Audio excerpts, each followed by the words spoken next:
Hey guys, welcome in. James Phillips here. I'm with Coach Philip Bailey. Coach, we're talking about a win. Yes, sir. Man, It feels good, doesn't it? Don't it? Yeah. Winning's a lot better than losing. We should have just done this every week. We should have. Yeah. Why didn't I think of that before? Well, I mean, I don't want to say anything about your coach. Sure. But, yeah. No, man, really happy for our kids. Really proud for our kids, man, especially that second half. You know, they came out there and fought, played with a lot of passion, and just really proud for them and the result they got in that game. Well, we talk about the second half. Let's talk about the first half first. Mm-hmm. Y'all were struggling. Yeah, well, we got it to start. Put together a good drive. You know, went right down and scored. And then the rest of the first half just couldn't kind of really muster anything.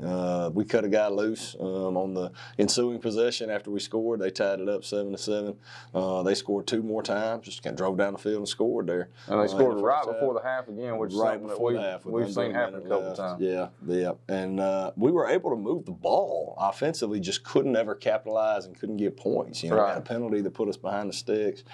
Just couldn't ever get points. So, like I said, we went down the locker room down 14, and we didn't play great. I knew we could play better. Right. But we felt like we were fine. Yeah. You know, like we were in that game, we were fine. We just needed to go play well, play better as well as we could. And I knew we could go win that game, and that's what our kids did. So that was about our kids, man. It wasn't about coaching. Right. Did you expect that sort of turnaround after halftime? I did. I expected them to go play well, and that's what I told them. I mean, I had a couple people ask me, like, what'd you say to them at halftime and all that? I said, not a lot, man. Yeah. I said, at the end of the day, I mean, you got to go. What happens between those two white lines is what affects the game. Right. And I've given some speeches this year, and it didn't make much of a difference. Like, at the end of the day, you got to go out there and you got to play. Right. You got to block and you got to tackle.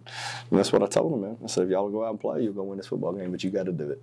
And what I told my team yesterday, more than anything else, what I loved on that sideline is just the passion that they had and the joy that they had for playing, and then the unselfishness. Right. They didn't care who was making the tackles or who was carrying the ball across the goal line. You know, that didn't matter as long as that guy had a Jasper jersey on. Right. And that, when you play football that way, then you got a chance to be really good. And that's what we're doing, and building, man. And I'm proud of the senior class.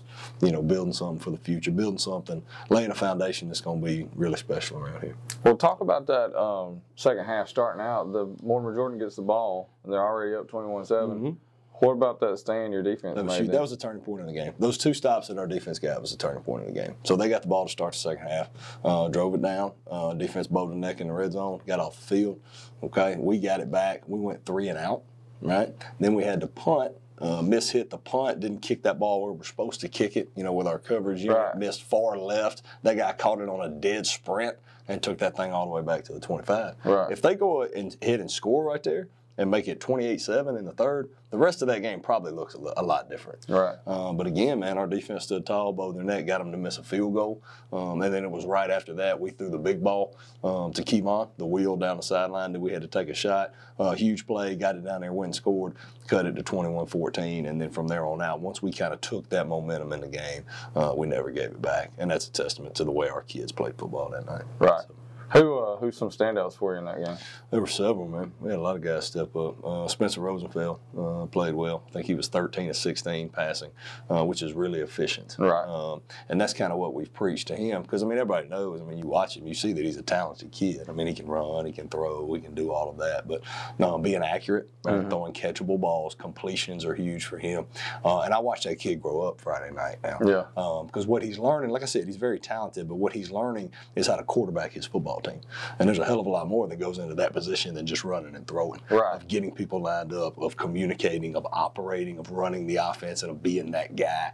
And he was that guy for us Friday night, and I'm really proud of him for that. So, and I felt like he changed almost from first half to second half too. There were a few plays in that first half where on like a read play, maybe he kept the ball when he shouldn't have. Yes, where he should have had and the then ball. The second half, he didn't do that. I said, this game makes you play it. Right, you've got to let the game come to you. You can't go out there and force things and do what you want to do. You've got to play this game how you're supposed to. I said, if you'll do that, you'll have all the success in the world. And he did. Like I said, he was 13 of 16, threw it for like $180, ran it 15 times for over 100 yards, had 2 touchdowns.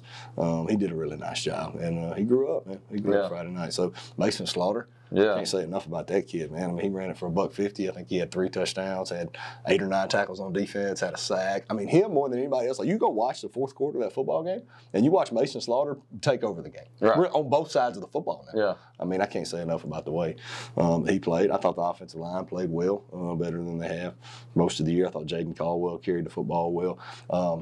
I thought Hayden Yerby was really an unsung hero. From Preston Reed getting hurt and Hayden stepping in there, his first live kicking ever, made all of his extra points. I thought he did a really good job with his sky kicks. He mishit one squib kick. It was supposed to be kicked between two guys. He kicked it right to one of the guys on the front line. So he didn't strike that one well, but I thought he did a really good job with his sky kicks. And then our defense as a whole, man. I mean, all of them had so many guys step up on the defensive side to get a shutout. In the second half. That was huge, man. And Mortimer Jordan's a good team. That's a good offense. That number one is a good player. That boy's committed to Alabama to play baseball. He's still a very good athlete. The quarterback's a good player. That back can carry it. I mean, that's a good offensive football team. And for our defense to shut them out in the second half, especially early, like we talked about, those first two drives of the third quarter, that was the turning point in the game. So really proud of all of them. Well, and a lot of times, y'all's defense, you've got one or two guys that's got 12, 10 tackles, something like that. And y'all had the whole defense had 5 tackles each, on Friday night. So it was more of like a team effort. It was, man. Had a lot of guys step up. And that's how you got to play defense, man. All 11 of them. No matter who's where, as long as you got 11, Jasper jerseys out there tackling the football. So. Well, and y'all didn't really create a lot of turnovers. Y'all just stopped them. Yeah, I don't think they turned the ball over. I'm trying to think back. They threw the one Curtis had to pick at the end. Right, but that was it. And that was kind of in garbage time. That was kind of towards the end. They were throwing it up, and Curtis had the pick. But no, our defense just got off the field. Like I said, it wasn't nothing cheap. They didn't give it to us. We had to go get stops and get off the field, and that's what our defense did. Yeah. So. All right, well, this week, the level of competition changes again a little bit. It does. And you're playing a Pinson Valley team that's, number 2, number 3 in the state. Just beat Clay Chalkville and beat them convincingly. Yeah, they beat them 27-10. Yeah, sure did. And it was never in question. No. And these guys have got Division I prospects all over the field. They do. Yeah, I think they got 6 or 7 of them. The number 1 for them, JaQuincy McKinstry. He's the number 1 player in the state. Right. And he is as advertised now. Plays wide out, plays DB. I mean, he's exactly what everybody says he is. He's good. Running back's going to Virginia Tech. They got another receiver that's a 3-star. It's not committed. They got a big lineman that's going to North Texas, I believe. Got 2 D linemen that can really play. Well, they got 3 that can really play. One of them's a little shorter. He would have some big-time offers. But number 57, he's as quick twitch as any D lineman that I've seen in a while now. Right. They got another one, I think, that's going to UAB. They got an end that's going to Air Force. I mean, they got them everywhere. So, I mean, they're a really good football team, man. That's what I told my guys yesterday. I said, look, we ain't focusing on them. We ain't worried. It's a faceless opponent. We ain't worried about them. We're focusing on us. We're going to be the very best Jasper team that we can be, right? And we're going to run out there on Friday night and see what happens. Right. That's what because at the end of the day, what else can you do? We're going to play as hard as we can, focus on being the absolute best that we can be, and whatever happens is what's going to happen because there's nothing else for you to do. So we're excited for the challenge, man, to see, go out there and see what we can do against them guys. Well, and you never know, inject a little confidence in somebody. You never know. You never know what can happen. You never know. That's why, these games aren't played on paper. Right. That's why they make you play them. So you never know, James. So should I pick Pinson Valley this week? That's up to you, man. I don't know. I think you made a little money picking the Vikings last week. I don't know. But that's up to you. What's the line? Do you make lines on these? I can make a line, but you don't want to hear it, right? I don't know. I got an idea what it might be. Like I said, you never know, man. That's why you got to go play them. Right. Y'all are having it's homecoming. That's right. But probably a different type homecoming, not as many distractions as years past because of COVID, I guess. Man, I was talking to somebody about that the other day, and they asked me about the distractions of homecoming. In a typical year, which 2020 has been anything but that. Right. In a typical year, I might feel, differently about distractions. But this year, I'm just glad our kids are getting to do that stuff. Right. I'm glad that they're back in school every day, or at least 4 days a week. I'm glad that they're having dress-up days. I'm glad that we're having a bonfire pep rally, and they're getting to do that because they need to be kids. They need to do that stuff. So I'm happy for them that our kids are getting to experience that because we had our first pep rally last Thursday for the Mortimer Jordan game. Yeah. And to watch our kids and our community and everybody, and I was like, we've been missing this as a community. Yeah, just like as a a pep rally of doing stuff, the togetherness of that. And I know the pandemic, you got to keep people safe. I get all that, but I was like, we've been missing just having these things. So like I said, homecoming week and the things that are happening for them at the high school, I'm excited for them. Our kids need it. They need to be kids. Right. And then we'll go play football. No real parade this year, but I hear they're going to do a little kind of something around the school maybe. Yeah, they have different, they're decorating the yard. Kind of like some of the fraternities do, where they'll have different areas kind of around the school. Yeah. The classes will decorate, and I think people will drive through and look at that. But, we're having a team dinner Friday at 5 in the Golden Viking Room, the Baptist Church, First Baptist Church downtown. They've been doing that for a number of years. Right. They're providing dinner. And then we have a bonfire pep rally at 6. 6. And I believe the seniors will have their toga run. Yeah, I've heard about that too. It's a big deal around here. Yeah. The kids love it. So they all put on togas, and they'll get the other kids to sign it. And then is that going to be Thursday? They kind of jog around. Yeah, they're going to do it at the softball field. Okay. After the bonfire?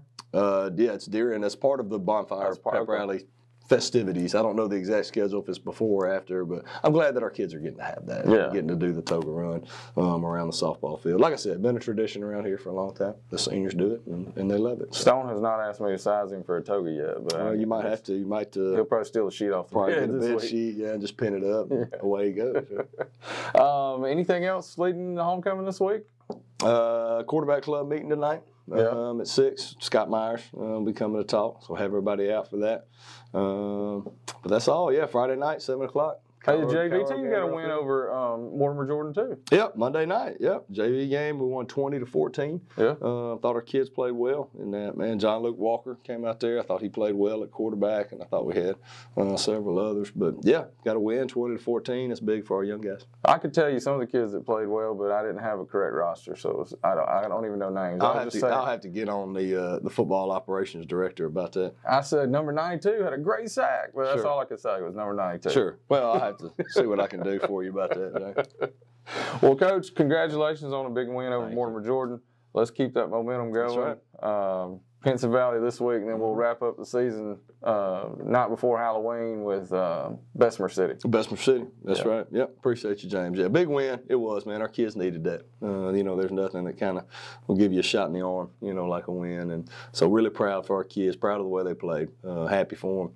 It was a good night. When you get in this business, they're not all good nights, but that one was. And I'll remember that one for a while. You got a big Go Vikes for us? Go Vikes! All right, Go Vikes.